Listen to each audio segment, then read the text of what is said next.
ਅੱਜ ਮਿਤੀ 19/4/2020 ਤੱਕ ਜ਼ਿਲ੍ਹਾ ਲੁਧਿਆਣਾ ਵਿੱਚ ਅਸੀਂ 1072 ਸੈਂਪਲ 1072 ਸੈਂਪਲ ਜਿਹੜੇ ਹੈਗੇ ਉਹ ਕਲੈਕਟ ਕੀਤੇ ਨੇ, ਜਿਨ੍ਹਾਂ ਵਿੱਚੋਂ 962 ਸੈਂਪਲਾਂ ਦੀ ਰਿਪੋਰਟ ਸਾਨੂੰ ਹਾਲੇ ਤੱਕ ਪ੍ਰਾਪਤ ਹੋ ਚੁੱਕੀ ਹੈ।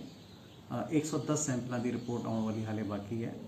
ਇਹਦੇ ਵਿੱਚੋਂ 19 ਕੇਸ ਜਿਹੜੇ ਹੈਗੇ ਉਹ ਹਾਲੇ ਤੱਕ ਪੋਜ਼ਿਟਿਵ ਪਾਏ ਗਏ ਨੇ, ਜਿਨ੍ਹਾਂ ਦੇ ਵਿੱਚੋਂ 4 ਕੇਸਿਸ ਜਿਹੜੇ ਹੈਗੇ ਉਹ ਬਾਹਰਲੇ ਡਿਸਟ੍ਰਿਕਟਾਂ ਦੇ ਨੇ ਤੇ 15 ਕੇਸਿਸ ਜਿਹੜੇ ਹੈਗੇ ਉਹ ਜ਼ਿਲ੍ਹਾ ਲੁਧਿਆਣਾ ਨਾਲ ਸੰਬੰਧਿਤ ਨੇ। 943 ਕੇਸ ਜਿਹੜੇ ਹੈਗੇ ਉਹ ਨੈਗੇਟਿਵ ਪਾਏ ਗਏ ਨੇ। ਇੱਕ ਜਿਹੜਾ 19 ਵਿੱਚੋਂ ਇੱਕ ਪੇਸ਼ੈਂਟ ਜਿਹੜੇ ਹੈਗੇ ਉਹ ਕਿਉਰ ਹੋ ਕੇ ਆਪਣੇ ਘਰ ਨੂੰ ਪਰਤ ਚੁੱਕੇ ਨੇ। ਸਾਡੇ ਜਿਹੜੇ 2 ਪੁਆਇੰਟ ਸੀਗੇ ਜਿਹੜੇ ਕਿ ਥੋੜੇ ਜਿਹੇ ਹੌਟਸਪੌਟ ਬਣੇ ਸੀਗੇ, ਅਮਰਪੁਰਾ ਤੇ ਚੌਕੀਮਾਨ ਦੇ ਨਾਲ ਇੱਕ ਪਿੰਡ ਹੈਗਾ ਗੁੜੇ, ਉਹਨੂੰ ਅਸੀਂ ਕੰਬਾਈਨ ਕੀਤਾ ਹੋਇਆ ਹੈ। ਇਹ ਦੋਨੋਂ ਹੀ ਥਾਵਾਂ ਤੇ ਅਸੀਂ ਬਿਲਕੁਲ ਐਕਸਟੈਂਸਿਵ ਸਕਰੀਨਿੰਗ ਜਿਹੜੀ ਸੀਗੀ ਉਹ ਕਰਾਈ ਸੀਗੀ। 1668 ਘਰਾਂ ਨੂੰ ਹਾਲੇ ਤੱਕ ਅਮਰਪੁਰਾ ਏਰੀਆ ਦੇ ਵਿੱਚ ਵਿਜ਼ਿਟ ਕਰਾਇਆ ਜਾ ਚੁੱਕਿਆ ਹੈ, ਜਿਹਦੇ ਵਿੱਚੋਂ 6574 ਲੋਕਾਂ ਨੂੰ ਸਕਰੀਨ ਕੀਤਾ ਗਿਆ। ਕੇਵਲ 4 ਬੰਦੇ ਇਹੋ ਜਿਹੇ ਪਾਏ ਗਏ ਜਿਨ੍ਹਾਂ ਨੂੰ ਹਲਕੇ ਫੁਲਕੇ ਸਿੰਪਟਮਸ ਜਿਹੜੇ ਸੀਗੇ ਉਹ ਮਿਲੇ ਨੇ। ਉਹਨਾਂ ਦੀ ਟੈਸਟਿੰਗ ਵਗੈਰਾ ਜਿਹੜੀ ਹੈਗੀ ਉਹ ਕਰਾ ਲਈ ਗਈ ਹੈ ਤੇ ਰਿਪੋਰਟ ਜਿਹੜੀ ਆਉਣ ਵਾਲੀ ਬਾਕੀ ਹੈ। ਚੌਕੀਮਾਨ ਤੇ ਗੁੜੇ ਜਿਹੜਾ ਹੈਗਾ ਏਰੀਆ, ਉਹਦੇ ਵਿੱਚੋਂ ਤਕਰੀਬਨ 1506 ਘਰਾਂ ਨੂੰ ਅਸੀਂ ਹਾਲੇ ਤੱਕ ਸਕਰੀਨ ਕਰਾਇਆ ਹੈ, ਜਿਹਦੇ ਵਿੱਚੋਂ ਤਕਰੀਬਨ 7700 ਬੰਦੇ ਹੈਗੇ ਜਿਨ੍ਹਾਂ ਨੂੰ ਕੀ ਸਕਰੀਨ ਕੀਤਾ ਗਿਆ। ਕੋਈ ਵੀ ਬੰਦਾ ਸਿੰਪਟਮ ਵਾਲਾ ਨਹੀਂ ਮਿਲਿਆ ਹੈਗਾ। ਸਿਚੁਏਸ਼ਨ ਜਿਹੜੀ ਹੈਗੀ ਉਹ ਦੋਨੋਂ ਏਰੀਆ ਦੇ ਵਿੱਚ ਠੀਕ ਠਾਕ ਹੈਗੀ, ਕਿਉਂਕਿ ਇਹ ਦੋਨੋਂ ਏਰੀਆ ਦੇ ਵਿੱਚ ਲਾਸਟ ਕੇਸ ਜਿਹੜਾ ਸੀਗਾ ਸਾਨੂੰ ਤਕਰੀਬਨ 10-12 ਦਿਨ ਪਹਿਲਾਂ ਮਿਲਿਆ ਸੀਗਾ। ਇਸ ਤੋਂ ਇਲਾਵਾ ਜਿਵੇਂ ਪ੍ਰਧਾਨ ਮੰਤਰੀ ਜੀ ਵੱਲੋਂ ਘੋਸ਼ਣਾ ਕੀਤੀ ਗਈ ਸੀਗੀ ਤੇ 20 ਤਾਰੀਖ ਤੋਂ ਕੁਝ ਚੀਜ਼ਾਂ ਜਿਹੜੀਆਂ ਹੈਗੀਆਂ ਉਹ ਚਾਲੂ ਕਰਨ ਦੇ ਵਾਸਤੇ ਉਹਨਾਂ ਵੱਲੋਂ ਹੁਕਮ ਹੋਏ ਸੀਗੇ, ਜਿਨ੍ਹਾਂ ਦੇ ਵਾਸਤੇ ਗਵਰਨਮੈਂਟ ਆਫ ਇੰਡੀਆ ਵੱਲੋਂ ਕੁਝ ਹਦਾਇਤਾਂ ਜਿਹੜੀਆਂ ਸੀਗੀਆਂ ਸਟੇਟ ਗਵਰਨਮੈਂਟਾਂ ਨੂੰ ਜਾਰੀ ਕੀਤੀਆਂ ਗਈਆਂ। ਸਟੇਟ ਗਵਰਨਮੈਂਟ ਵੱਲੋਂ ਕੱਲ ਸਾਨੂੰ ਹਦਾਇਤਾਂ ਜਿਹੜੀਆਂ ਸੀਗੀਆਂ ਉਹ ਜਾਰੀ ਕਰ ਦਿੱਤੀਆਂ ਗਈਆਂ ਸਨ। ਸਟੇਟ ਗਵਰਨਮੈਂਟ ਦਾ ਵਿਊ ਅਤੇ ਸਾਡਾ ਵਿਊ ਜਿਹੜਾ ਹੈਗਾ ਉਹ ਇਦਾਂ ਹੀ ਹੈਗਾ ਕਿ ਜਿਸ ਤਰੀਕੇ ਨਾਲ ਪਹਿਲਾਂ ਕਰਫਿਊ ਚੱਲਦਾ ਰਿਹਾ ਹੈ ਜ਼ਿਲ੍ਹਾ ਲੁਧਿਆਣਾ ਦੇ ਵਿੱਚ, ਉੱਦਾਂ ਹੀ ਕਰਫਿਊ ਜਿਹੜਾ ਹੈਗਾ ਉਹ ਇੰਪੋਜ਼ਡ ਰਹੇਗਾ। ਕੋਈ ਵੀ ਲੋਕਾਂ ਨੂੰ ਬਿਨਾਂ ਕਿਸੇ ਮਤਲਬ ਦੇ, ਬਿਨਾਂ ਕਿਸੇ ਪਾਸ ਦੇ ਬਾਹਰ ਮੂਵ ਕਰਨ ਦੀ ਇਜਾਜ਼ਤ ਜਿਹੜੀ ਹੈਗੀ ਉਹ ਨਹੀਂ ਹੋਵੇਗੀ। 144 ਜਿਹੜੀ ਲੱਗੀ ਹੋਈ ਹੈ ਕਰਫਿਊ ਦੀ, ਉਹ ਬਦਸਤੂਰ ਜਾਰੀ ਰਹੇਗੀ 3 ਮਈ ਤੱਕ। Without any mask, without any pass ਕੋਈ ਵੀ ਬੰਦਾ ਜਿਹੜਾ ਹੈਗਾ ਉਹ ਬਾਹਰ ਨਹੀਂ ਨਿਕਲੂਗਾ। ਜਿਹੜੇ ਪਾਸ ਹੈਗੇ ਉਹ ਕੁਝ ਐਕਟੀਵਿਟੀਆਂ ਜਿਹੜੀਆਂ ਸੀਗੀਆਂ ਪਹਿਲਾਂ ਵੀ ਅਸੀਂ ਚਾਲੂ ਕੀਤੀਆਂ ਸੀਗੀਆਂ, ਜਿਵੇਂ ਰਾਸ਼ਨ ਦੀ ਦੁਕਾਨ ਹੋ ਗਈ ਜਾਂ ਸਬਜ਼ੀਆਂ ਹੋ ਗਈ ਜਾਂ ਦੁੱਧ ਵਾਲੇ ਹੋ ਗਏ, ਯਾਨੀ ਐਸੈਂਸ਼ੀਅਲ ਸਰਵਿਸਿਜ਼ ਜਿਹੜੀਆਂ ਸੀਗੀਆਂ ਉਹ ਪਹਿਲਾਂ ਵੀ ਅਸੀਂ ਜਿਹੜੀ ਅਲਾਉ ਕੀਤੀਆਂ ਸੀਗੀਆਂ। ਉਹ ਐਸੈਂਸ਼ੀਅਲ ਸਰਵਿਸਿਜ਼ ਜਿਵੇਂ ਪਹਿਲਾਂ ਚੱਲ ਰਹੀਆਂ ਸਨ ਉਸੇ ਤਰੀਕੇ ਨਾਲ ਬਦਸਤੂਰ ਜਾਰੀ ਰਹਿਣਗੀਆਂ, ਔਰ ਇਹ ਸਰਵਿਸਿਜ਼ ਜਿਹੜੀਆਂ ਹੈਗੀਆਂ ਉਹ ਹੋਮ ਡਿਲੀਵਰੀ ਜਿਵੇਂ ਪਹਿਲਾਂ ਹੁੰਦੀ ਸੀਗੀ ਉਸੇ ਤਰੀਕੇ ਨਾਲ ਹੋਮ ਡਿਲੀਵਰੀ ਦੇ ਰਾਹੀਂ ਹੀ ਇਹ ਸਾਰੀ ਸਰਵਿਸਿਜ਼ ਜਿਹੜੀਆਂ ਹੈਗੀਆਂ ਉਹ ਲੋਕਾਂ ਨੂੰ ਪ੍ਰੋਵਾਈਡ ਕੀਤੀਆਂ ਜਾਣਗੀਆਂ। ਐਸੈਂਸ਼ੀਅਲ ਕੰਮ ਕਿਸੇ ਦਾ ਹੈਗਾ, ਮੈਡੀਕਲ ਕੰਮ ਹੈਗਾ ਜਾਂ ਫਿਰ ਕੋਈ ਹੋਰ ਇੰਪੋਰਟੈਂਟ ਐਕਟੀਵਿਟੀ ਹੈਗੀ, ਕਿਉਂਕਿ ਅਸੀਂ ਵੱਖ-ਵੱਖ ਤਰੀਕੇ ਦੀ ਕਈ ਸਾਰੀ ਕੈਟੇਗਰੀਆਂ ਪਹਿਲਾਂ ਬਣਾਈਆਂ ਸੀਗੀਆਂ। ਉਹਨਾਂ ਦੇ ਵੱਖ-ਵੱਖ ਅਧਿਕਾਰੀਆਂ ਨੂੰ ਅਸੀਂ ਉਸ ਦੇ ਵਾਸਤੇ ਆਥੋਰਾਈਜ਼ ਕੀਤਾ ਸੀਗਾ ਕਿ ਉਹ ਵੱਖ-ਵੱਖ ਤਰੀਕੇ ਦੀ ਪਰਮਿਟਸ ਜਿਹੜੇ ਹੈਗੇ ਜਾਰੀ ਕਰ ਸਕਦੇ ਨੇ। ਉਹ ਬਦਸਤੂਰ ਉਸੇ ਤਰੀਕੇ ਨਾਲ ਜਾਰੀ ਰਹੇਗਾ। ਉਹ ਸਾਰੇ ਆਫਿਸਰਸ ਜਿਹੜੇ ਕਿ ਹਾਲੇ ਵੀ ਕੰਪੀਟੈਂਟ ਰਵਾਂਗੇ। ਜੇ ਕਿਸੇ ਨੂੰ ਕਿਸੇ ਵੀ ਕੰਮ ਵਾਸਤੇ ਜਿਹੜੇ ਪਰਮਿਟਡ ਕੰਮ ਅਸੀਂ ਕੀਤੇ ਹੋਏ ਨੇ ਉਹਨਾਂ ਦੇ ਵਿੱਚੋਂ ਕਿਸੇ ਨੂੰ ਵੀ ਮੂਵਮੈਂਟ ਕਰਨ ਦੀ ਲੋੜ ਹੈਗੀ ਤਾਂ ਉਹ ਆਪਣਾ ਪਾਸ ਜਾਂ ਉਸ ਡਿਪਾਰਟਮੈਂਟ ਤੋਂ ਜਿਹੜਾ ਮੈਨੂਅਲ ਪਾਸ ਹੈਗਾ ਉਹ ਪਾਸ ਜਿਹੜਾ ਹੈਗਾ ਜੋ ਪੁਰਾਣੇ ਜਾਰੀ ਹੋਏ ਸੀਗੇ ਉਸ ਤਰੀਕੇ ਨਾਲ ਜਾਰੀ ਕਰਵਾ ਸਕਦਾ ਹੈ। ਇਸ ਤੋਂ ਇਲਾਵਾ ਕੁਝ ਚੀਜ਼ਾਂ ਜਿਹੜੀਆਂ ਹੈਗੀਆਂ ਆਉਣ ਵਾਲੇ ਟਾਈਮ 'ਚ ਆਪਾਂ ਸ਼ੁਰੂ ਕਰਨ ਜਾ ਰਹੇ ਹਾਂ, ਜਿਵੇਂ ਕਿ ਇੱਕ ਤਾਂ ਇੰਡਸਟਰੀ ਜਿਹੜੀ ਹੈਗੀ ਉਹਦੀ 20 ਤਾਰੀਖ ਤੋਂ ਖੁੱਲ੍ਹਣ ਦੀ ਜਿਹੜੀ ਆਸ ਸੀਗੀ, ਉਹਦੇ ਵਿੱਚ ਕੁਝ ਰਿਸਟ੍ਰਿਕਟਿਡ ਤਰੀਕੇ ਦੇ ਨਾਲ ਅਸੀਂ ਇੰਡਸਟਰੀ ਨੂੰ ਖੋਲ੍ਹਣ ਜਾ ਰਹੇ ਹਾਂ। ਇਹਦੇ ਵਿੱਚ ਸਭ ਤੋਂ ਪਹਿਲਾਂ ਜਿਹੜੇ ਰੂਰਲ ਏਰੀਆ ਦੇ ਵਿੱਚ ਇੰਡਸਟਰੀਆਂ ਹੈਗੀਆਂ ਤੇ ਫੋਕਲ ਪੁਆਇੰਟ ਜਿਹੜੇ ਡੈਡੀਕੇਟਿਡ ਫੋਕਲ ਪੁਆਇੰਟਸ ਵਗੈਰਾ ਹੈਗੇ, ਉੱਥੇ ਜਿਹੜੀਆਂ ਇੰਡਸਟਰੀਆਂ ਹੈਗੀਆਂ ਉਹਨਾਂ ਨੂੰ ਹੀ ਸਿਰਫ ਪਰਮਿਸ਼ਨ ਦਿੱਤੀ ਜਾਵੇਗੀ। ਉਹਦੇ ਵਾਸਤੇ GMDIC ਦੇ ਕੋਲ ਇੰਡਸਟਰੀਆਂ ਜਿਹੜੀਆਂ ਹੈਗੀਆਂ ਐਪਲੀਕੇਸ਼ਨ ਪਾ ਸਕਦੀਆਂ ਹਨ। ਇੰਡਸਟਰੀ ਨੇ 2 ਚੀਜ਼ਾਂ ਜਿਹੜੀਆਂ ਹੈਗੀਆਂ ਬਹੁਤ ਜ਼ਿਆਦਾ ਇੰਪੋਰਟੈਂਟ ਜਿਹੜੀ ਹੈਗੀ, ਜੋ ਕਿ ਮੈਂਡੇਟਰੀ ਕੰਡੀਸ਼ਨਸ ਹੈਗੀਆਂ ਉਹਨਾਂ ਨੂੰ ਫੁਲਫਿਲ ਕਰਨਾ ਹੋਵੇਗਾ। ਇੱਕ ਤਾਂ ਉਹਨਾਂ ਨੇ ਜੇ ਪੋਸੀਬਲ ਹੋਵੇ ਤਾਂ ਇੰਡਸਟਰੀਅਲ ਲੇਬਰ ਜਿਹੜੀ ਹੈਗੀ ਉਸ ਨੂੰ ਆਪਣੀ ਫੈਕਟਰੀ ਦੇ ਅੰਦਰ ਹੀ ਕੁਆਰੰਟਾਈਨ ਕਰਨ ਦੀ ਕੋਸ਼ਿਸ਼ ਕਰਨੀ ਹੈ ਕਿ 100% ਬੰਦੇ ਜਿਹੜੇ ਉਹਨਾਂ ਦੇ ਜਿਹੜੇ ਹੈਗੇ ਉਹਨਾਂ ਨੇ ਆਪਣੀ ਇੰਡਸਟਰੀ ਦੇ ਵਿੱਚ ਹੀ ਰੱਖਣਾ ਹੈ। ਖਾਣਾ ਪੀਣਾ ਜਿਹੜਾ ਹੈਗਾ ਸਾਰਾ ਪ੍ਰੋਵਾਈਡ ਕਰਾਉਣਾ ਹੈ, ਜਿਸ ਤੋਂ ਕਿ ਉਹਨਾਂ ਦੀ ਮੂਵਮੈਂਟ ਜਿਹੜੀ ਹੈਗੀ ਉਹ ਨਾ ਹੋਵੇ। ਜੇ ਉਹ ਟੈਕਨੀਕਲੀ ਉਹਨਾਂ ਦੇ ਵਾਸਤੇ ਪੋਸੀਬਲ ਨਹੀਂ ਹੈਗਾ, in that case transportation facility ਜਿਹੜੀ ਹੈਗੀ ਉਹ ਇੰਡਸਟਰੀ ਨੇ ਆਪਣੀ ਲੇਬਰ ਨੂੰ ਪ੍ਰੋਵਾਈਡ ਕਰਨੀ ਹੋਵੇਗੀ। ਕੋਈ ਵੀ ਇੰਡਸਟਰੀਅਲ ਲੇਬਰ ਜਿਹੜੀ ਹੈਗੀ ਉਹ ਆਪਣੇ ਤੌਰ ਤੇ ਆਪਣੇ ਆਪ ਇੰਡਸਟਰੀਆਂ ਦੇ ਵਿੱਚ ਮੂਵ ਨਹੀਂ ਕਰੇਗੀ। ਉਸ ਦੇ ਵਾਸਤੇ ਅਸੀਂ ਕਿਸੇ ਵੀ ਤਰ੍ਹਾਂ ਦੀ ਪਰਮਿਸ਼ਨ ਜਿਹੜੀ ਹੈਗੀ ਉਹ ਨਹੀਂ ਦੇਵਾਂਗੇ। ਇੰਡਸਟਰੀਅਲ ਹਾਊਸ ਨੇ ਆਪਣੀ ਲੇਬਰ ਨੂੰ ਜਾਂ ਤਾਂ ਆਪਣੀ ਫੈਕਟਰੀਆਂ ਦੇ ਅੰਦਰ ਰੱਖਣਾ ਹੋਵੇਗਾ ਔਰ ਜਾਂ ਫਿਰ ਉਹਨਾਂ ਨੂੰ ਟਰਾਂਸਪੋਰਟੇਸ਼ਨ ਫੈਸਿਲਿਟੀ ਜਿਹੜੀ ਹੈਗੀ ਉਹ ਪ੍ਰੋਵਾਈਡ ਕਰਨੀ ਪਵੇਗੀ। ਔਰ ਇਹ ਟਰਾਂਸਪੋਰਟੇਸ਼ਨ ਫੈਸਿਲਿਟੀ ਵੀ ਜਿਹੜੀ ਹੈਗੀ ਉਹਦੇ ਵਿੱਚ ਵੀ ਸੋਸ਼ਲ ਡਿਸਟੈਂਸਿੰਗ ਜਿਹੜੀ ਹੈਗੀ ਉਹ ਇਨਸ਼ੋਰ ਕਰਨੀ ਪਵੇਗੀ। ਯਾਨੀ ਕਿ ਜੇ ਉਹ ਕੋਈ ਬੱਸ ਅਰੇਂਜ ਕਰਦੇ ਨੇ, ਜੇ 50 ਸੀਟਰ ਬੱਸ ਹੈਗੀ ਤਾਂ ਉਹਦੇ ਵਿੱਚ ਸਿਰਫ 25 ਲੇਬਰ ਨੂੰ ਹੀ 25 ਲੇਬਰ ਨੂੰ ਯਾਨੀ 50% ਲੇਬਰ ਨੂੰ ਹੀ ਉਹ ਉਸ ਗੱਡੀ ਦੇ ਵਿੱਚ ਮੂਵ ਕਰਾ ਸਕਦੇ ਨੇ। ਜੇ ਉਹ ਇਸ ਤਰ੍ਹਾਂ ਦੀ ਕੰਡੀਸ਼ਨਸ ਨੂੰ ਫੁਲਫਿਲ ਕਰਾਂਗੇ ਤਾਂ ਹੀ GMDIC ਵੱਲੋਂ ਸਾਰੀ ਚੀਜ਼ਾਂ ਨੂੰ ਚੈੱਕ ਕਰਨ ਤੋਂ ਬਾਅਦ ਹੀ ਪਰਮਿਸ਼ਨ ਜਿਹੜੀ ਹੈਗੀ ਉਹ ਜਾਰੀ ਕੀਤੀ ਜਾਵੇਗੀ।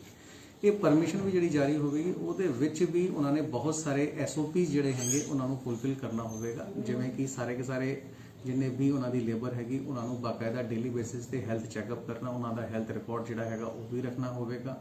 ਸਾਰੀ ਕੀ ਸਾਰੀ ਇੰਡਸਟਰੀਅਲ ਲੇਬਰ ਜਿਹੜੀ ਹੈਗੀ ਉਹਨਾਂ ਨੂੰ ਮਾਸਕ ਵਗੈਰਾ ਪ੍ਰੋਵਾਈਡ ਕਰਨੇ ਪਵਾਂਗੇ। Proper sanitation facilities, sanitizers, hand washing facility ਜਿਹੜੀ ਹੈਗੀ ਉਹ ਪ੍ਰੋਵਾਈਡ ਕਰਨੀ ਪਵੇਗੀ। ਸੋਸ਼ਲ ਡਿਸਟੈਂਸਿੰਗ ਜਿਹੜੀ ਹੈਗੀ ਉਹ ਮੇਨਟੇਨ ਕਰਨੀ ਪਵੇਗੀ। ਇਹ ਸਾਰੀ ਇੰਡਸਟਰੀਆਂ ਜਿਨ੍ਹਾਂ ਨੂੰ ਵੀ ਪਰਮਿਸ਼ਨ ਦਿੱਤੀ ਜਾਵੇਗੀ ਉਹਨਾਂ ਦੀ ਬਾਕਾਇਦਾ ਚੈਕਿੰਗ ਵੀ ਜਿਹੜੀ ਹੈਗੀ ਕਰਵਾਈ ਜਾਵੇਗੀ। ਔਰ ਜੇ ਕੋਈ ਵੀ ਇੰਡਸਟਰੀ ਸਾਡੇ ਕਿਸੇ ਵੀ ਨੋਰਮ ਨੂੰ ਫੋਲੋ ਨਹੀਂ ਕਰਦੀ ਪਾਈ ਜਾਂਦੀ ਹੈ ਕਿ ਗਲਤ ਕਰ ਰਹੀ ਹੈਗੀ ਤਾਂ ਉਸ ਦੀ ਪਰਮਿਸ਼ਨ ਵੀ ਵਿਡਰੋ ਕੀਤੀ ਜਾ ਸਕਦੀ ਹੈ ਤੇ ਅੱਗੇ ਕਾਰਵਾਈ ਵੀ ਜਿਹੜੀ ਹੈਗੀ ਉਹ ਕੀਤੀ ਜਾ ਸਕਦੀ ਹੈ। ਤਾਂ ਇਸ ਕਰਕੇ ਮੇਰੀ ਸਾਰੇ ਇੰਡਸਟਰੀ ਵਾਲਿਆਂ ਨੂੰ ਸਪੈਸ਼ਲੀ ਜੋ ਵੀ ਇਸ ਚੀਜ਼ ਦੇ ਵਿੱਚ ਪਰਮਿਸ਼ਨ ਲੈਣਾ ਚਾਹੁੰਦੇ ਨੇ ਉਹਨਾਂ ਨੂੰ ਬੇਨਤੀ ਹੈਗੀ ਕਿ ਜੋ ਗਵਰਨਮੈਂਟ ਵੱਲੋਂ ਗਾਈਡਲਾਈਨਸ ਜਾਂ ਇੰਸਟਰਕਸ਼ਨਸ ਦਿੱਤੀਆਂ ਜਾਂਦੀਆਂ ਹਨ ਉਹਨਾਂ ਨੂੰ ਫੁਲਫਿਲ ਕਰਦੇ ਹੋਏ ਹੀ ਪਰਮਿਸ਼ਨ ਲਈ ਜਾਵੇ ਔਰ ਉਹ ਕੰਡੀਸ਼ਨਾਂ ਨੂੰ ਫੁਲਫਿਲ ਵੀ ਕੀਤਾ ਜਾਵੇ। ਕੋਈ ਵੀ ਇੰਡਸਟਰੀ ਕੰਡੀਸ਼ਨਾਂ ਦੀ ਵਾਇਓਲੇਸ਼ਨ ਬਾਅਦ ਦੇ ਵਿੱਚ ਨਾ ਕਰੇ। ਇਸ ਤੋਂ ਇਲਾਵਾ ਕੁਝ ਕੰਸਟਰਕਸ਼ਨ ਪ੍ਰੋਜੈਕਟਸ ਜਿਹੜੇ ਹੈਗੇ ਜਿਵੇਂ ਕਿ ਨੈਸ਼ਨਲ ਹਾਈਵੇ ਦੀ ਸੜਕਾਂ ਵਗੈਰਾ ਬਣ ਰਹੀਆਂ ਹਨ ਜਾਂ ਕੋਈ ਇਰੀਗੇਸ਼ਨ ਦਾ ਪ੍ਰੋਜੈਕਟ ਹੈਗਾ, ਫਲੱਡ ਪ੍ਰੋਟੈਕਸ਼ਨ ਦੇ ਵਰਕ ਹੈਗੇ, ਇਸ ਤਰ੍ਹਾਂ ਦੇ ਜਿਹੜੇ ਕੰਮ ਹੈਗੇ ਉਹਨਾਂ ਨੂੰ ਵੀ ਅਸੀਂ ਔਨ ਐਪਲੀਕੇਸ਼ਨ ਇਨਫੈਕਟ ਪਹਿਲੀ ਵਾਲੀ ਵੀ ਇੰਡਸਟਰੀ ਵਾਲੇ 'ਚ ਵੀ ਮੈਂ ਕਲੈਰੀਫਾਈ ਕਰਨਾ ਚਾਹਾਂਗਾ ਕਿ ਕਿਸੇ ਨੂੰ ਵੀ ਕੋਈ ਵੀ ਕਿਸੇ ਵੀ ਤਰ੍ਹਾਂ ਦੀ ਬਲੈਂਕੇਟ ਅਪਰੂਵਲ ਅਸੀਂ ਓਪਨ ਕਰਨ ਵਾਸਤੇ ਨਹੀਂ ਦਿੱਤੀ ਹੈ। ਜੋ ਵੀ ਅਸੀਂ ਚੀਜ਼ਾਂ ਅਲਾਉ ਕਰਾਂਗੇ ਉਹ ਪਰਮਿਸ਼ਨ ਦੇ ਬੇਸਿਸ ਤੇ ਕਰਾਂਗੇ, ਪਰਮਿਟ ਦੇ ਬੇਸਿਸ ਤੇ ਕਰਾਂਗੇ। ਡਿਫਰੈਂਟ ਕੰਮਾਂ ਦੇ ਵਾਸਤੇ ਅਸੀਂ ਡਿਫਰੈਂਟ ਅਥਾਰਟੀਜ਼ ਨੂੰ ਆਥੋਰਾਈਜ਼ ਕੀਤਾ ਹੈ। ਇੰਡਸਟਰੀ ਦੇ ਵਾਸਤੇ ਜਿਵੇਂ ਆਪਾਂ GMDIC ਨੂੰ ਆਥੋਰਾਈਜ਼ ਕੀਤਾ ਹੈਗਾ। ਐਗਰੀਕਲਚਰ ਦੇ ਕੰਮਾਂ ਦੇ ਵਾਸਤੇ ਅਸੀਂ ਚੀਫ ਐਗਰੀਕਲਚਰ ਆਫੀਸਰ ਨੂੰ ਆਥੋਰਾਈਜ਼ ਕੀਤਾ ਹੈਗਾ। ਐਨੀਮਲ ਹਸਬੈਂਡਰੀ ਨਾਲ ਰਿਲੇਟਡ ਜਿਹੜੀਆਂ ਚੀਜ਼ਾਂ ਹੁੰਦੀਆਂ ਉਹਦੇ ਵਾਸਤੇ ਅਸੀਂ ਡਿਪਟੀ ਡਾਇਰੈਕਟਰ ਐਨੀਮਲ ਹਸਬੈਂਡਰੀ ਨੂੰ ਆਥੋਰਾਈਜ਼ ਕੀਤਾ ਹੈਗਾ। ਤਾਂ ਹਰ ਇੱਕ ਚੀਜ਼ ਦੇ ਵਾਸਤੇ ਅਸੀਂ ਇੱਕ ਕੰਪੀਟੈਂਟ ਅਥਾਰਟੀ ਨੂੰ ਆਥੋਰਾਈਜ਼ ਕੀਤਾ ਹੋਇਆ ਹੈ। ਹਰ ਇੱਕ ਬੰਦੇ ਨੂੰ ਬੇਨਤੀ ਇਹੀ ਹੈਗੀ ਕਿ ਜਦ ਵੀ ਕੋਈ ਵੀ ਚੀਜ਼ ਉਹਨਾਂ ਨੇ ਚਾਲੂ ਕਰਨੀ ਹੈ ਜਿਹੜੀ ਕਿ ਪਰਮਿਟਡ ਲਿਸਟ ਦੇ ਵਿੱਚ ਆ ਰਹੀ ਹੈ ਤਾਂ ਉਸ ਅਥਾਰਟੀ ਤੋਂ ਉਹਨਾਂ ਨੇ ਪਰਮਿਸ਼ਨ ਲੈਣੀ ਹੈ, ਪਰਮਿਟ ਲੈਣਾ ਹੈ। ਬਿਨਾਂ ਪਰਮਿਟ ਦੇ ਬਲੈਂਕੇਟ ਅਪਰੂਵਲ ਕਿਸੇ ਵੀ ਚੀਜ਼ ਦੇ ਵਾਸਤੇ ਨਹੀਂ ਹੈਗਾ। ਤਾਂ ਇਸ ਕਰਕੇ ਸਾਰੇ ਲੋਕ ਇਹਨਾਂ ਹਦਾਇਤਾਂ ਦੀ ਪਾਲਣਾ ਕਰਨ ਔਰ ਕੋਈ ਵੀ ਕਿਸੇ ਵੀ ਤਰ੍ਹਾਂ ਦੀ ਪ੍ਰੋਬਲਮ ਦੇ ਵਿੱਚ ਨਾ ਫਸਣ। ਜਿਹੜੀ ਅਥਾਰਟੀ ਹੈਗੀ ਉਹ ਅਥਾਰਟੀ ਉਸ ਇੰਸਟੀਟਿਊਸ਼ਨ ਨੂੰ ਖੋਲਣ ਦੇ ਵਾਸਤੇ ਤੇ ਜੋ ਵੀ ਬੰਦੇ ਉੱਤੇ ਕੰਮ ਕਰਦੇ ਨੇ ਉਹਨਾਂ ਦੇ ਵਾਸਤੇ ਵੀ ਪਰਮਿਸ਼ਨ ਪਾਸਿਸ ਵਗੈਰਾ ਜਿਹੜੇ ਹੈਗੇ ਉਹ ਜਾਰੀ ਕਰੇਗੀ। ਲੋਕਾਂ ਨੂੰ ਜਦ ਵੀ ਕੋਈ ਵੀ ਫੈਸਿਲਿਟੀ ਯੂਜ਼ ਕਰਨੀ ਹੈ, ਭਾਵੇਂ ਉਹ ਬੈਂਕਿੰਗ ਫੈਸਿਲਿਟੀ ਹੋਵੇ, ATM ਫੈਸਿਲਿਟੀ ਹੋਵੇ, ਕੋਈ ਵੀ ਕਿਸੇ ਵੀ ਤਰ੍ਹਾਂ ਦੀ ਫੈਸਿਲਿਟੀ ਹੈਗੀ ਉਹਦੇ ਵਾਸਤੇ E-Pass ਸਿਸਟਮ ਜਿਹੜਾ ਹੈਗਾ ਬਹੁਤ ਵਧੀਆ ਚੱਲ ਰਿਹਾ ਹੈਗਾ। ਉਹਦੇ ਵਿੱਚ ਅਪਲਾਈ ਕਰਨ ਔਰ ਅਸੀਂ ਉਹਨਾਂ ਨੂੰ ਜਦ ਪਰਮਿਸ਼ਨ ਦਿੰਦੇ ਆ ਤਾਂ ਉਸ ਤੋਂ ਬਾਅਦ ਹੀ ਉਹ ਬੰਦੇ ਮੂਵ ਕਰਨ।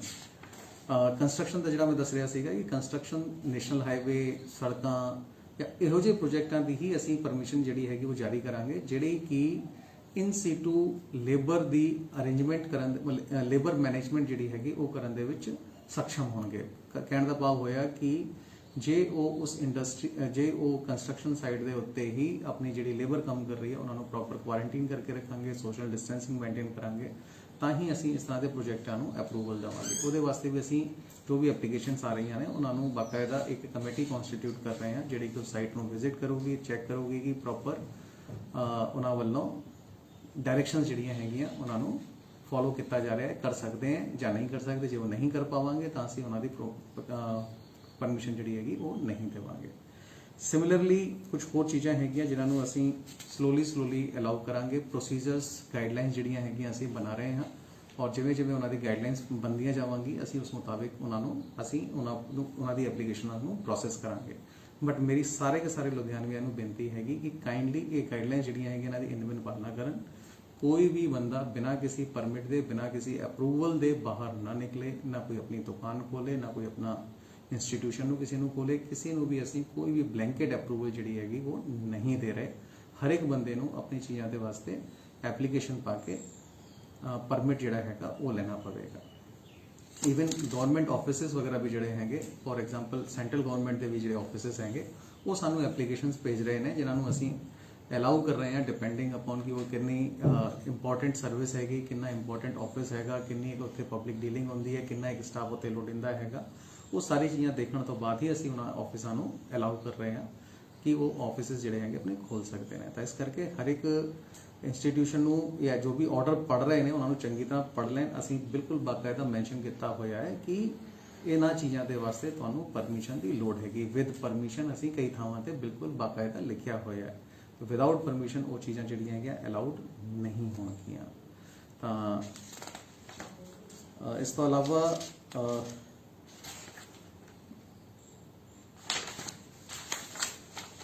ਜਿਹੜੀਆਂ ਪੁਰਾਣੀਆਂ ਸਰਵਿਸਿਜ਼ ਸੀਗੀਆਂ, ਐਸੈਂਸ਼ੀਅਲ ਸਰਵਿਸਿਜ਼ ਸੀਗੀਆਂ, ਜਿਵੇਂ ਪਹਿਲਾਂ ਚੱਲ ਰਹੀਆਂ ਸੀਗੀਆਂ, ਜਿਹੜੇ ਪਾਸਿਸ ਉਹਨਾਂ ਦੇ ਕੋਲ ਪਹਿਲਾਂ ਬਣੇ ਹੋਏ ਨੇ ਉਹ 3 ਮਈ ਤੱਕ ਵੈਲਿਡ ਹੋਵਾਂਗੇ ਔਰ ਉਹਨਾਂ ਦੇ ਮੁਤਾਬਿਕ ਹੀ ਉਹ ਆਪਣੀ ਮੂਵਮੈਂਟ ਵਗੈਰਾ ਕਰ ਸਕਦੇ ਹਨ। Thank you. ਇਹ ਜਿਹੜਾ ਆਰਡਰ ਅਸੀਂ ਜਾਰੀ ਕੀਤਾ ਹੈਗਾ, ਇਸ ਆਰਡਰ ਦੇ ਨਾਲ ਹਰ ਇੱਕ ਪ੍ਰੋਸੀਜਰ ਦੀ ਵੱਖਰੀ ਗਾਈਡਲਾਈਨ ਜਿਹੜੀਆਂ ਹੈਗੀਆਂ ਉਹ ਵੀ ਜਾਰੀ ਕੀਤੀਆਂ ਜਾ ਰਹੀਆਂ ਹਨ। ਪ੍ਰੋਸੈਸਸ ਜਿਹੜੇ ਹੈਗੇ ਉਹ ਵੀ ਜਾਰੀ ਕੀਤੇ ਜਾ ਰਹੇ ਹਨ ਔਰ ਜਿਹੜਾ ਵੀ ਕੰਪੀਟੈਂਟ ਅਥਾਰਟੀ ਹੈਗਾ ਉਹਦਾ ਨਾਮ, ਮੋਬਾਈਲ ਨੰਬਰ ਜਾਂ ਈਮੇਲ ਆਈਡੀ ਜਿਸ ਤੇ ਅਪਲਾਈ ਕਰਨਾ ਹੈਗਾ ਜਾਂ ਈ-ਪਾਸ ਵਾਸਤੇ ਜਿਹੜਾ ਆਪਣੀ ਐਪ ਬਣੀ ਹੋਈ ਹੈ ਉਸ ਦੀ ਵੀ ਡਿਟੇਲ ਜਿਹੜੀ ਹੈਗੀ ਉਸ ਦੇ ਵਾਸਤੇ ਵੱਖਰੇ ਤੌਰ ਤੇ ਆਰਡਰ ਜਿਹੜੇ ਹੈਗੇ ਜਾਰੀ ਕੀਤੇ ਜਾ ਰਹੇ ਹਨ। ਸਾਰਿਆਂ ਨੂੰ ਬੇਨਤੀ ਹੈਗੀ ਕਿ ਕੋਈ ਵੀ ਕਿਸੇ ਵੀ ਤਰ੍ਹਾਂ ਦਾ ਫਿਜ਼ੀਕਲੀ ਸਾਡੇ ਦਫ਼ਤਰਾਂ ਦੇ ਵਿੱਚ ਆਉਣ ਦੀ ਲੋੜ ਨਹੀਂ ਹੈ।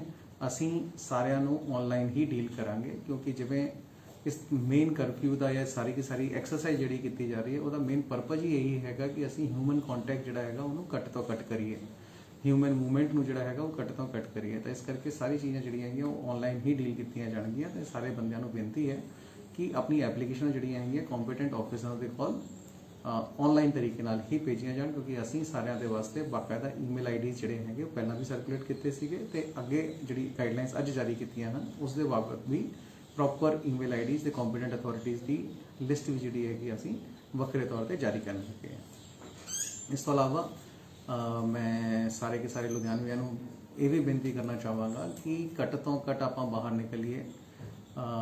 ਇਹ ਜਿਹੜੀ ਬਿਮਾਰੀ ਹੈਗੀ ਜਿਵੇਂ ਆਪਾਂ ਸਾਰੇ ਜਾਣਦੇ ਨੇ ਕਿ ਹਿਊਮਨ ਟੱਚ ਦੇ ਨਾਲ, ਕਰਾਊਡਡ ਪਲੇਸਿਸ ਤੇ ਜਾਣ ਦੇ ਨਾਲ ਜਾਂ ਇਹੋ ਜਿਹੇ ਕੰਮਾਂ ਦੇ ਨਾਲ ਜਿਹਦੇ ਵਿੱਚ ਬਹੁਤ ਜ਼ਿਆਦਾ ਲੋਕ ਆਪਸ ਵਿੱਚ ਇੰਟਰੈਕਟ ਕਰਦੇ ਨੇ, ਮਿਲਦੇ ਹੈ, ਉਹਦੇ ਨਾਲ ਜ਼ਿਆਦਾ ਫੈਲਦੀ ਹੈ। ਕਿਉਂਕਿ ਆਪਾਂ ਵੀ ਦੇਖੀਏ ਕਿ ਸਾਡੇ ਲੁਧਿਆਣੇ ਦੇ ਜਿਹੜੇ 15-16 ਕੇਸਿਸ ਹੋਏ ਨੇ ਉਹਦੇ ਵਿੱਚੋਂ ਵੀ ਕੁਝ ਕੇਸਿਸ ਜਿਹੜੇ ਹੈਗੇ ਇੱਕ ਸਬਜ਼ੀ ਮੰਡੀ ਦੇ ਕਰਕੇ ਹੀ ਹੋਏ ਹੈ। ਜ਼ਿਆਦਾਤਰ ਬੰਦੇ ਜਿਹੜੇ ਸੀਗੇ ਸਾਡੇ ਉੱਤੇ ਹੀ ਇਕੱਠੇ ਹੋਏ ਸੀਗੇ, ਉਸ ਦੇ ਨਾਲ ਸੰਬੰਧਿਤ ਜਿਹੜਾ ਕੇਸ ਸੀਗਾ ਉਹਨੂੰ ਪ੍ਰੋਸੈਸ ਕਰਨ ਦੇ ਵਾਲੇ ਟਾਈਮ ਦੇ ਵਿੱਚ ਹੋਏ ਸੀਗੇ।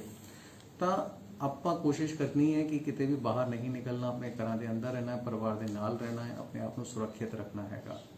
ਇਨਫੈਕਟ ਜਿਵੇਂ ਮੈਂ ਕੱਲ ਵੀ ਦੱਸਿਆ ਸੀਗਾ ਕਿ ਮੈਂ ਆਪਣੇ ਆਪ ਨੂੰ ਚੂੰਕਿ ਆਪਣੇ ਜਿਹੜੇ ਆਫਿਸਿਸ ਸੀਗੇ ਉਹਨਾਂ ਵਿੱਚੋਂ ਇੱਕ ਆਫਿਸਰ ਦੇ ਪੋਜ਼ਿਟਿਵ ਆਉਣ ਕਰਕੇ ਮੈਂ ਆਪਣੇ ਆਪ ਨੂੰ ਵੀ ਕੁਆਰੰਟਾਈਨ ਕਰਕੇ ਰੱਖਿਆ ਹੋਇਆ ਹੈ ਔਰ ਮੈਂ ਆਪਣੀ ਸਾਰੀ ਦੀ ਸਾਰੀ ਵਰਕਿੰਗ ਜਿਹੜੀ ਹੈਗੀ ਆਪਣੇ ਕੈਂਪ ਆਫਿਸ ਦਾ ਕਰ ਰਿਹਾ। ਸਾਰੇ ਆਫਿਸਿਸ ਦੇ ਨਾਲ ਅਸੀਂ ਲਗਾਤਾਰ ਜਿਹੜੇ ਆਨਲਾਈਨ ਪਲੇਟਫਾਰਮ ਬਣੇ ਹੋਏ ਨੇ ਉਹਨਾਂ ਆਨਲਾਈਨ ਪਲੇਟਫਾਰਮਾਂ ਦੇ ਰਾਹੀਂ ਅਸੀਂ ਉਹਨਾਂ ਦੇ ਨਾਲ ਇੰਟਰੈਕਟ ਕਰ ਰਹੇ ਹਾਂ। ਸਾਰਾ ਆਫੀਸ਼ੀਅਲ ਵਰਕ ਜਿਹੜਾ ਹੈਗਾ ਸਾਡਾ ਚੱਲਦਾ ਪਿਆ ਹੈਗਾ। ਲੇਕਿਨ ਇਹ ਸਿਸਟਮ ਜਿਹੜੇ ਹੈਗੇ ਕਿ ਆਪਣੇ ਆਪ ਨੂੰ ਕੁਆਰੰਟਾਈਨ ਕਰਕੇ ਰੱਖਣਾ, ਹੈਲਥ ਪ੍ਰੋਟੋਕੋਲਸ ਨੂੰ ਫੋਲੋ ਕਰਨਾ, ਇਹ ਚੀਜ਼ਾਂ ਜਿਹੜੀਆਂ ਹੈਗੀਆਂ ਬਹੁਤ ਜ਼ਿਆਦਾ ਲਾਜ਼ਮੀ ਹੈਗੀ, ਬਹੁਤ ਜ਼ਿਆਦਾ ਇੰਪੋਰਟੈਂਟ ਹੈਗੀਆਂ ਕਿ ਲੋਕ ਇਹਨਾਂ ਨੂੰ ਫੋਲੋ ਕਰਨ ਔਰ ਆਪਣੇ ਆਪ ਨੂੰ ਬਚਾ ਕੇ ਰੱਖਣ। ਸਾਰੇ ਲੁਧਿਆਣਵੀਆਂ ਨੂੰ ਮੈਂ ਬੇਨਤੀ ਫਿਰ ਇੱਕ ਵਾਰ ਕਰਨਾ ਚਾਹਾਂਗਾ ਕਿ ਕਾਈਂਡਲੀ ਆਪਣੇ ਘਰਾਂ ਦੇ ਅੰਦਰ ਰਹਿਣ। ਕੇਵਲ ਔਰ ਕੇਵਲ ਅਰਜੈਂਟ ਜਿਹੜੀ ਚੀਜ਼ਾਂ ਹੈਗੀਆਂ, ਐਸੈਂਸ਼ੀਅਲ ਜਿਹੜੀਆਂ ਚੀਜ਼ਾਂ ਹੈਗੀਆਂ, ਐਸੈਂਸ਼ੀਅਲ ਸਰਵਿਸਿਜ਼ ਹੈਗੀਆਂ, ਐਸੈਂਸ਼ੀਅਲ ਕੰਮ ਹੈਗੇ ਉਹਦੇ ਵਾਸਤੇ ਕਰਫਿਊ ਪਾਸਿਸ ਆਪਣੇ ਬਣਵਾ ਕੇ ਹੀ ਬਾਹਰ ਨਿਕਲਣ ਔਰ ਫਿਰ ਆਪਣੀ ਸਰਵਿਸਿਜ਼ ਲੈਣ ਤੋਂ ਬਾਅਦ ਕਾਈਂਡਲੀ ਫਿਰ ਅੰਦਰ ਚਲੇ ਜਾਣ। ਕਾਈਂਡਲੀ ਸਾਰੇ ਕੇ ਸਾਰੇ ਲੋग ਇਹਨਾਂ ਨੂੰ ਫੋਲੋ ਕਰੋ ਔਰ ਆਪਣੇ ਆਪ ਨੂੰ ਸੁਰੱਖਿਅਤ ਰੱਖੋ।